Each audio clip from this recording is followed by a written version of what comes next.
Hey everyone, welcome back to my YouTube channel. In today's video, I will be showing you all how I built Franklin's house from Grand Theft Auto 5 in The Sims 4. So I actually used to play Grand Theft Auto 5 all the time, and I used to play it on the PS3, which is so different than playing on a computer because I downloaded it on my PC expecting it to be like easy to learn. I don't really play any other PC games besides The Sims and GTA. So whenever I first started playing GTA on my computer, I was like so confused because I'm used to having a controller instead of using like a keyboard. But I kind of got the hang of it. This was so fun to build. I always thought Franklin's house was just so pretty. It's so modern and minimalistic, and I just love that. Making his house was really difficult. I almost gave up, to be honest, because I actually started building this for about 3 hours and I forgot to save it. All you Simmers know that The Sims does not have an autosave option, so you have to remember to save your game when you're doing something important like this. You have to remember to save like every 5 or 10 minutes, because if you don't, you just lose everything. That did happen to me when I was building this. 3 hours worth of building, it was all gone, but it's okay. I finished, as you'll see. So to get the effect of seeing only the first story from the front of the house and then seeing 2 stories from the back of the house, I made the home 2 stories, and then I clicked on the up and down arrow. I drug the second story underground, and then I went to the back of the house and I used the terrain tool and I lowered the terrain to where you can see the second story of the house from the back, but only the first story from the front. So yeah, that's how I made his house look like that. It took me a second to figure it out because I was like, how am I gonna do this? Because I've never built a house like this before, so it was really difficult, like I said. And then I used the terrain tool to smooth out the edges so that it's not so harsh. And then I'm adding this wraparound deck to his house. To do the deck, I just made a big room and then I closed the room off. So whenever you close the room off, it creates a floor. So I just deleted the walls and left the floor there. I clicked on the floor that the room created and I just kind of drug it around the house and customized it. So now I'm just placing the columns underneath the deck, and now I'm just working on the roof. I really wish I could have done the roof differently. I tried to make it look as close as possible to how his roof actually is in the game. In The Sims 4, the roofs are very particular. Like, you can't make it as smooth as it is in GTA. Like, the roof is so perfect on that house, and I just tried my best, but obviously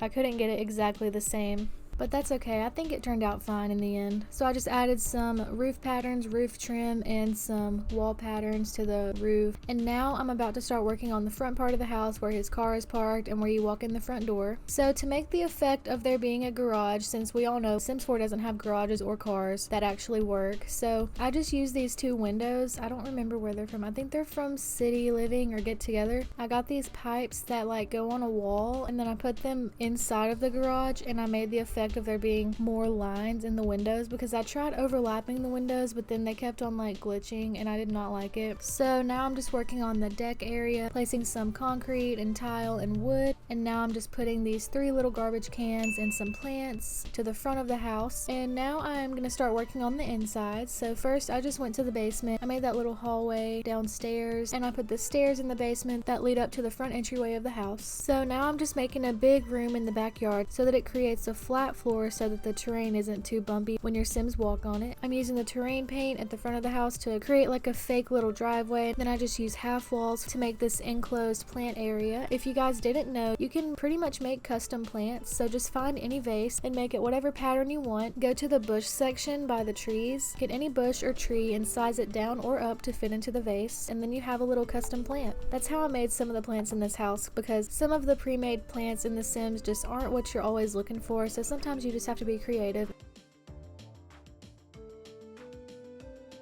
Now I'm just working on the inside of the house at the front entryway. I was going to use stairs, but in Franklin's house he has these really nice platform steps, so I wanted to use platforms as the stairs. I made 3 little rooms, and then I raised the platform up 3 times for the first room by the door. Eventually you'll see in a second here that I changed it around a little bit, but yeah, that's how I made the effect of stairs with platforms. Now I'm just working on the lighting in the house, and I'm just decorating the front entryway just like it is in GTA. And I did not use any custom content because I just like for y'all to be able to download my stuff without having any problems or having to like go through the process of downloading CC, especially if you play on console. I would hate to see an awesome build and then realize that it's literally all custom content and then I can't even download it. Like, I know that that sucks, and I would just hate for that to happen to me. So yeah, that's why I don't use any. I like for everyone to be able to download stuff with ease.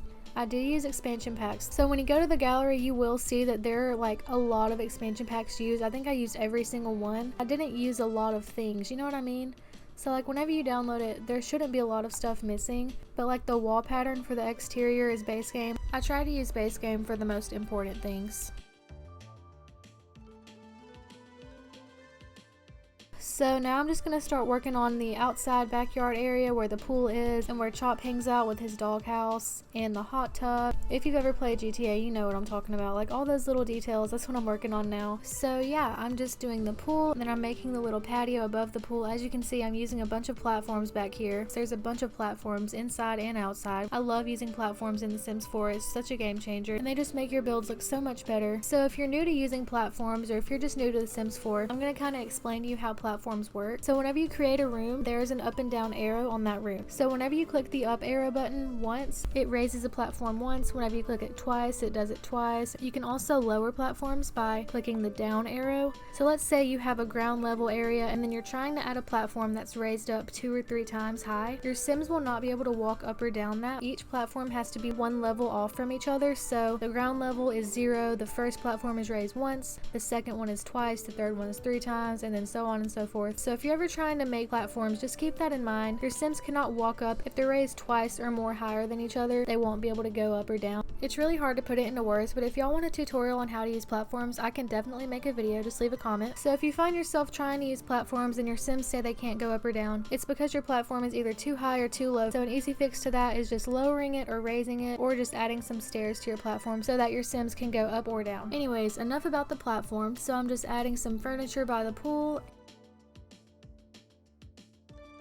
And now I'm going to start working on the living room. I did it in a really random order. Like I switched from the outside to the inside, back to the outside. I think I did that just to make it kind of go by faster because sometimes I get like really stressed out when I'm working on one spot for a long time. I just go back to another spot and then I'll work on that. Since it's like something new for my brain to focus on, that's how I get through builds that take me a long time. This one took me 8 hours, so not too long. Not the longest build I've ever done. The build that's taken me the longest is Hogwarts Castle. It took me 12 hours. And I have a speed build of that on my channel if you're interested. Like I said, I did not use any custom content in this build, but I did, however, use the tool mod, which is a mod that sizes things up or down. I know you can use the bracket key with the move objects cheat to size things up or down, but with the tool mod, you can size things in a really particular way. Let's say, for instance, you size up a chair and you press the bracket key once and it like doubles in size and you're like, oh my gosh, this is way too big. Well, with the tool mod, you can type in a decimal. So let's say the original size of the chair is 1, then whenever you hit the bracket key, it's 2. Well, with the tool mod, you can type in like 1.147, then it sizes that chair up just a little bit and not double the size, if that makes sense. So yeah, that came in really handy. I only used it for like some chairs, the bed, and the guitar because they looked really tiny compared to his actual items in his house. I don't know. Whenever you use the tool mod, it does not flag your build as CC, which is great. Now I'm working on the kitchen. I love Franklin's kitchen. You can see that I like switched it up and I changed things so many times because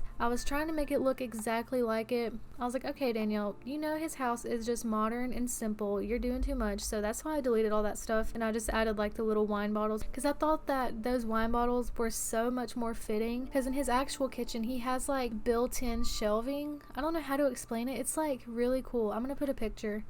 I was trying to do that, but then I was like, it'll be fine. It'll look good anyways. Yeah, we're almost done here. We're about to start working on Franklin's bedroom. My favorite. I love his bedroom. Even though it's so weird because he has a bathtub literally in his bedroom on the carpet. He doesn't really have a bathroom. I actually did leave a bunch of empty space downstairs. I left a bunch of room to add more bedrooms if you want to download this. Yeah, and I did add an actual bathroom downstairs too, besides his little bathtub. I think that's so weird, but I had to add it, of course. And for his bed, I put these little couch pieces from the Dream Home Decorator pack. Then I put some counters from the kitchen section in front of those couch pieces to make them look kind of like a headboard. Be sure to stay until the very end of the video because I'm going to insert some comparison pictures from the actual house from GTA versus my build in The Sims. And that's it for this video, y'all. I hope you loved watching this video. I had so much fun creating this.